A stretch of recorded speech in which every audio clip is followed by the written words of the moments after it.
continueras pas à rester les marchepieds de tes ennemis. Il est temps que toi aussi tu élèves la tête. Il est temps toi aussi que tu chantes, non pas des cantiques funèbres, non pas les cantiques de lamentation, mais que tu chantes des cantiques de louange et d'adoration.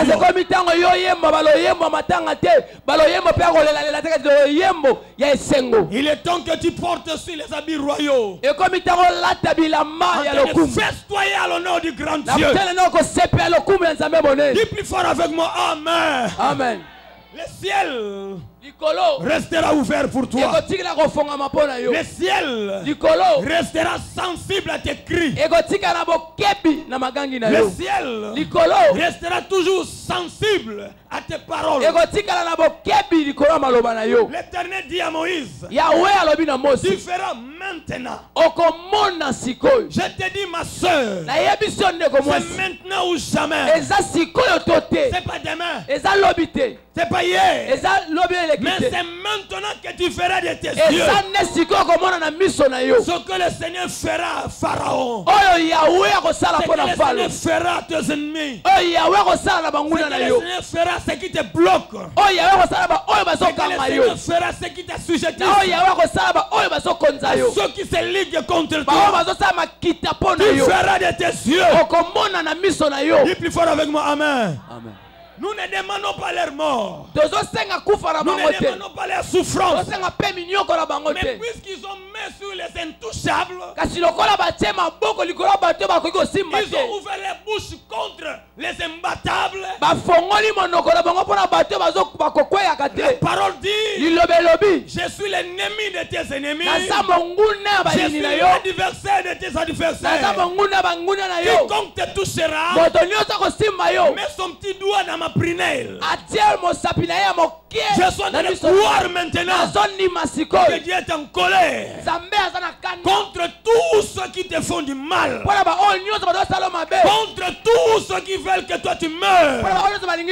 Tu es très fâché. Dis plus fort avec moi, Amen. Israël n'avait pas demandé la mort du Pharaon, ni de son armée. Mais ça, c'est le jugement que Dieu portera à tous ceux qui voudront à tout prix que toi tu quittes cette terre prématurément.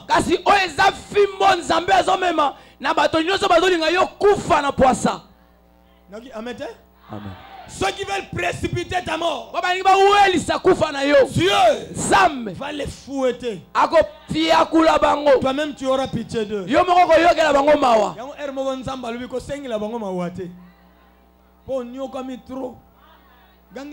Amen.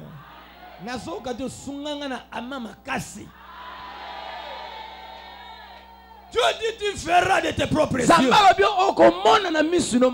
de tes propres yeux. C'est-à-dire qu'en fait, le miracle que tu vivras toi-même auront des faces. Ces miracles auront des faces. D'une part, tu te réjouis parce que tu étais malade. Tu te réjouis. Tu étais célibataire. Dieu t'a donné un bon mari. Dieu t'a donné une belle femme. Et une bonne femme. Tu es dans la joie. Mais le deuxième miracle que tu vivras aussi, c'est lorsque tu tourneras tes regards derrière, tu feras le pleur et le deuil dans le camp de tes ennemis. Que tu le demandes, Dieu te bénit, Dieu te lève, Dieu te guérit, Dieu t'orne, Dieu t'embellit. Mais de l'autre côté, Dieu s'occupe de tes ennemis. Dis plus fort avec moi, Amen. Amen. Que la droite de l'Éternel te touche maintenant. Pour te guérir, pour t'orner, pour t'embellir, pour te lever, pour t'habiller, pour enlever tout ce qui est mauvais, pour ôter tout sément de l'ennemi dans ta vie, dans ton cœur, dans ta maison, dans tes affaires. Et de l'autre côté, que sa main se lève aussi contre tes ennemis. Elle est forcée de te lâcher. Dis plus fort avec moi, Amen. Amen. Ça dit qu'il y a quelqu'un qui tombera malade en train d'implorer la grâce de Dieu pour qu'il reçoive la guérison. Dieu lui dit, tu n'es pas malade. Lâche seulement cet enfant et tu verras. Kotungisa mawana eza po simba ki bisika basimba ngate. Tika kaka okomona. Ganga amen. Amen. Siko tellement bakotia teti. Nzambe siko akomisa ngo ya maladi te. Ameme ngo tina liwa. Oli mwa mbala moko. Koma solonge sa nini? Mwana nanga koma na ki? Est-ce que nakoka amen ya mutu moko?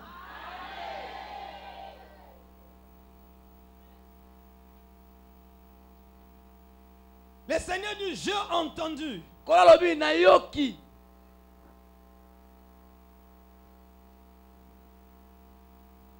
Qu'est-ce qui a suscité à ce que les enfants d'Israël deviennent captifs en Égypte? Au départ, l'Égypte n'était pas un pays de la servitude pour les enfants d'Israël. Au contraire, c'était un pays de délices. Un pays pour s'approvisionner. Un pays où ils étaient reçus en paix et surtout avec honneur.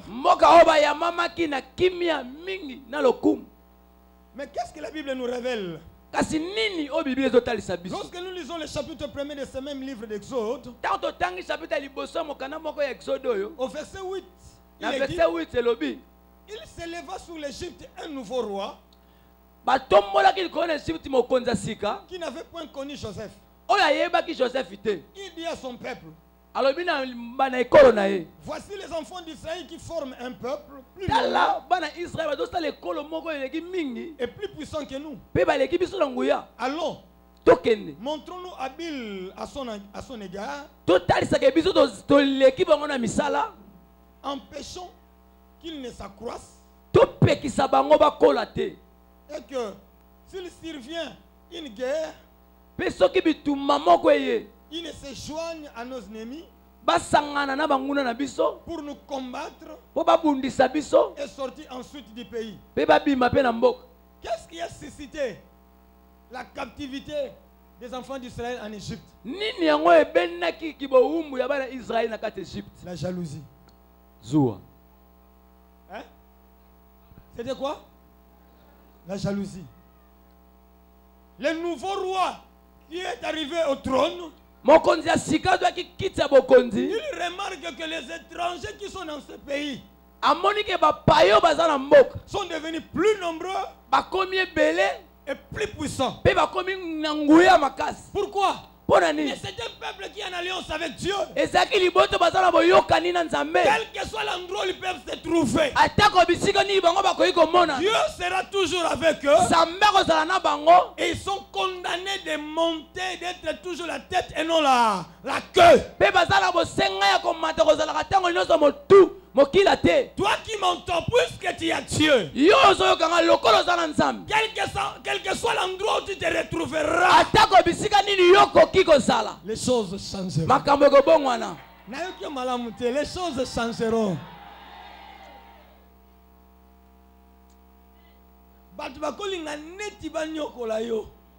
Mais osana alliance nanani makambo sanini.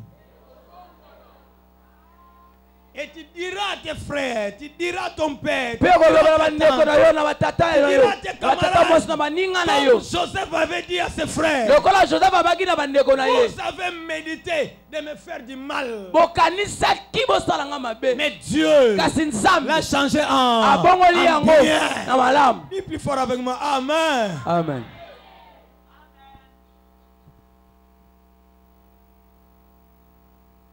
Dieu a le contrôle de tous les détails de ta vie. Sa mère a Rien n'échappe au contrôle de Dieu. La jalousie est montée dans le cœur du roi. Il dit à son peuple, empêchons-les. C'est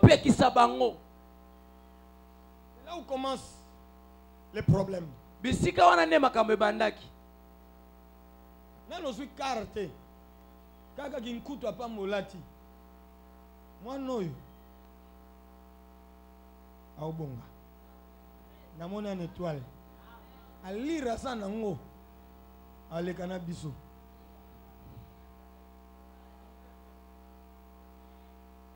Nagoka amen ayo. Amen. Un fiancé arrive. Mon bandisi moka libala ye. Et la famille a constaté que depuis que ce fiancé est avec toi, il y a de nouveaux habits, de plantes. Nano bali yete. Bongo soga bali. Akoma nengeni. Pardon.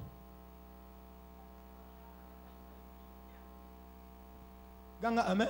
Amen.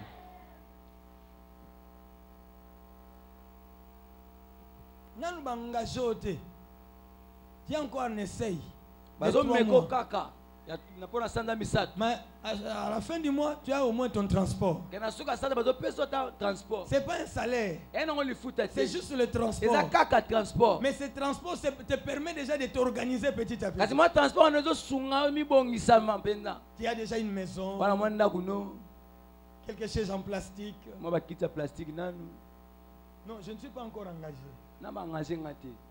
C'est juste un moment d'essai. On te voit. On ne me paye pas encore. C'est juste le transport. Et la famille remarque que ce gars n'est pas encore engagé. Mais ce qu'il est devenu et ce qu'il a déjà. Non.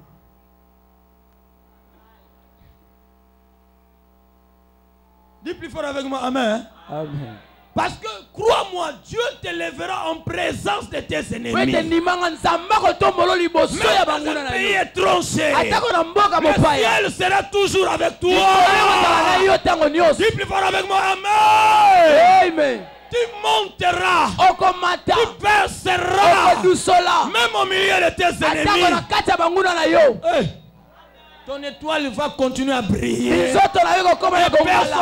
Personne, j'ai dit personne, ni dans ta famille, ni dans ton quartier, ni dans la maison, ni dans la parcelle, ni parmi tes connaissances, aura la possibilité encore d'étouffer ton étoile. Amen. Empêche-les pour qu'ils ne deviennent plus nombreux. Une manière de dire, ils sont plus puissants que nous. Affaiblissons-les. Rendons-les faibles. Jamais. Jamais. Il faut. Jamais. Empêchons-les. Affaiblissons-les. Comment les décourager? Comment chercher à ce que ce mariage soit et des troubles? C'est alors que le combat a commencé. Hier ils étaient des amis. Aujourd'hui il n'y a plus l'amitié. On considérait maintenant les enfants d'Israël comme des esclaves.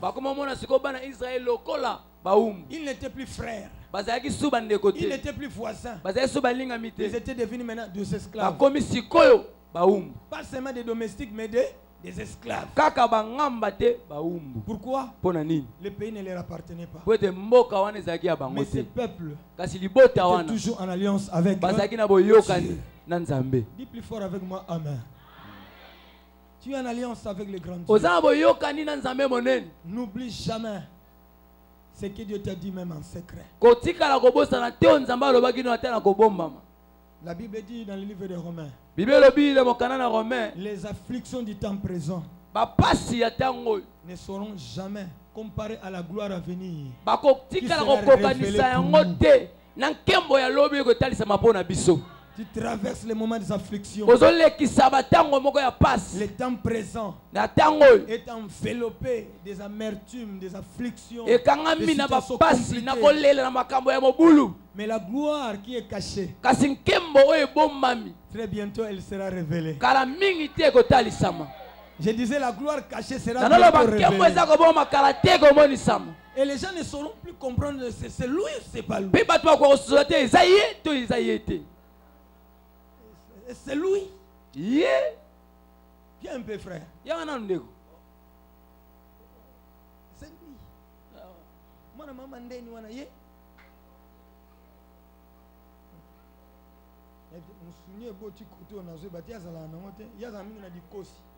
je vous allez passer na yeye. Mais du coup c'est bungi et comme musuni. Est-ce que nous amen ayo? Amen. Chacun de nous connaîtra la métamorphose au nom de Jésus. Jésus. Un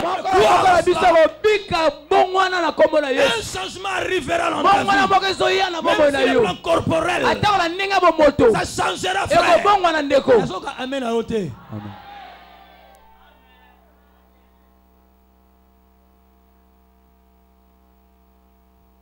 Les enfants d'Israël vivaient maintenant sous la servitude. L'Égypte est devenu un pays de souffrance. Un pays de travaux durs. Un pays de corvée. Et Israël ne faisait que pleurer, crier, gémir à cause de la souffrance. Mais finalement, Dieu va se souvenir de son alliance. À cause de l'alliance,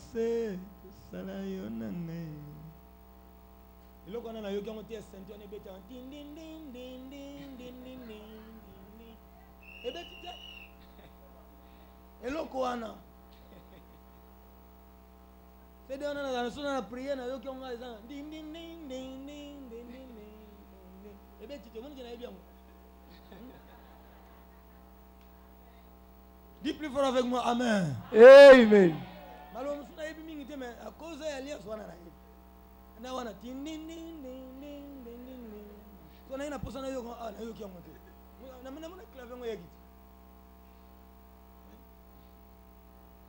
Dieu se souvient de son alliance. La Bible dit, je ne changerai point ce qui est sorti de mes lèvres. Et je ne ferai point mon alliance. Dis plus fort avec moi, amen. Amen. Je ne sais pas dans quelles conditions tu dors. Comment est-ce que tu manges? Mais retiens une chose. Si tu as l'alliance avec Dieu, tu dors sur un carton. Jour et nuit. L'alliance réclame ton bonheur. Auprès du ciel. Amen. Amen. Olali na ndako ezanga pavement. Ça dit que pavement est ça. Mais pavement est comme ya libaku. Nda. Ermoko fo.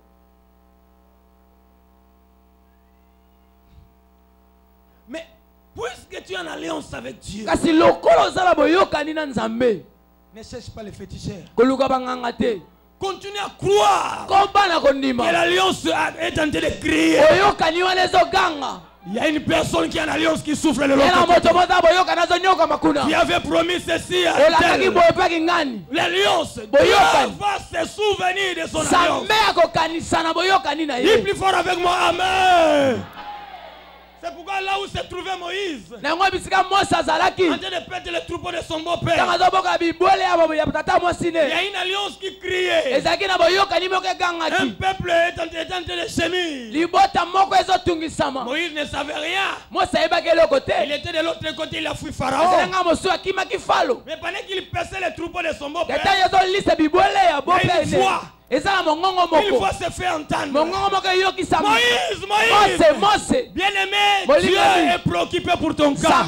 Dieu ne t'a pas oublié. Dieu ne t'a pas oublié. Dieu ne t'a pas oublié, mon frère. Ma soeur. Dieu te connaît. Il faut avec moi. Amen. Amen. Israël crie. Israël gangi. De l'autre côté, Moïse, il était dans un autre coin. Dieu dira à Moïse. J'aimerais atterrir bientôt. Moïse.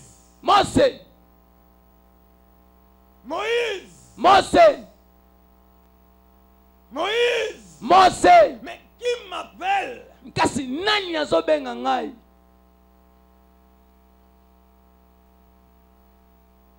Ça fait longtemps que je suis en présence du Pharaon. Mais j'entends une voix qui m'appelle. Je ne sais c'est qui. Il y a la présence du feu dans les buissons. Et la voix se fait entendre. Oyo, mungonga mama lekite. Oyo, mungonga tata mwasite. Ça, ce n'est pas la voix de mon ami. Qui? Nani? Dieu dit. Zambalobi.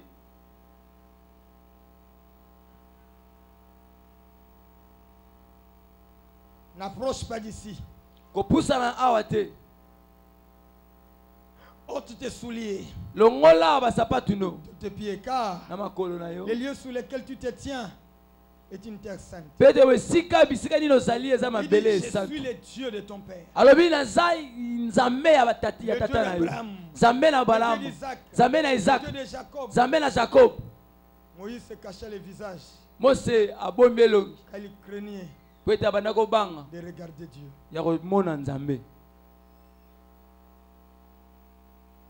Amen. Amen. Plus fort, plus fort. Amen. Amen. Écoutez les 5 verbes que Dieu a composés. Yoka 5 verbes onzambe. Et il ajouta. Pe abakisi. Non, non, l'Éternel dit. Yahweh alobi. Verset 7, chapitre 3. Verset 7, Exode 3. L'Éternel dit. Yahweh alobi. Je vis la souffrance de mon peuple. Na moni pasi ya libota na. Je vis la souffrance de ma fille. Na moni pasi ya mwana. Je vis la souffrance de mon fils. Na moni pasi ya mwana nga mobile. Je vis la souffrance de mes enfants. Na moni pasi ya bana nga ya bwela. Je vis la souffrance. Na moni pasi. Je vis. Na moni. Je vis. Na moni. Je vis. Na moni. Je vis. Na moni. Et j'ai entendu les cris qu'elles font pousser ses oppresseurs. J'ai entendu. Là où je suis assis sur mon trône, les cris arrivent jusqu'à moi. Je suis dérangé par les cris de mes enfants qui sont en Égypte. Des cris arrivent au ciel. Hey. Amen. Si vous avez papa Mineval, vous avez Kara, vous avez Lola, et Yokarayo. Oh, toi qui écoutes la prière, tous les hommes viendront à Dieu a entendu. Et le troisième vers, il dit, car je connais. Je connais ces douleurs. Quatrièmement, il dit, je ne peux pas me contenir. Je ne peux pas rester calme. Je ne peux pas croiser les bras. Je suis descendu.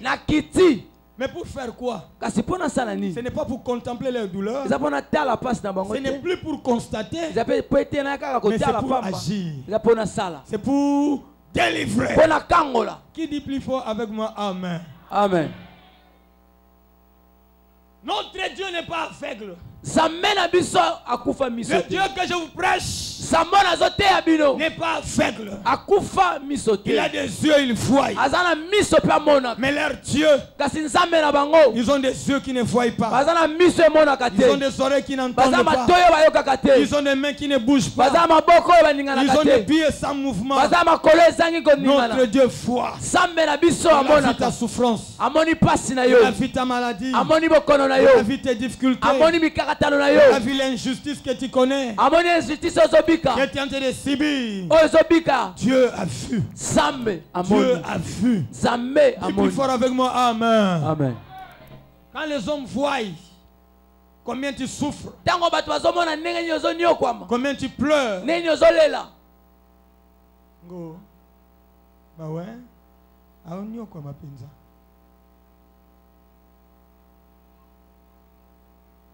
Ils sont incapables de faire quelque chose pour toi. Bazana makoki te akosala eloko moko pona yo. Et ils sont prêts même de dire. Nzoka ne baza pene pe baloba. Ozui. Opusa. Biloba lobeleki. Munoko lega yo. Tellement sous total yo. Est-ce que nako amen yo? Amen. Ça c'est l'homme. Wana eza moto. À ta présence, il peut manifester la compassion. Na liboso na yo kokotelesa lokola azoyokilo mawa. Il est en train de compatir avec toi. Azoyi sanko kabula mawa na yo. Mais dès que vous vous séparez, Kaka sobo kabwani. il dit autre chose. Alobi mawa mususu. Nenge na moneli. Lobi akomati. Nenge na moneli. Kika. Sobe bat balinga gaote. Mano sadia programme. Hein? Ba comment ça nini? Comment ça programme? Ozwa nini? Bokangen nenge nini? Moza programme. Loba lokuta na bango. Oyebi ozaka gentil mingi, hein? Loba ganga lokuta na bango. Le ciel a le contrôle. Likolo ezana botali. Dis plus fort avec moi, amen. Amen. Le ciel est sensible. Likolo ezana bokebi. Le Seigneur dit, moi j'ai vu. Kola lobi ngana moni. J'ai entendu les cris.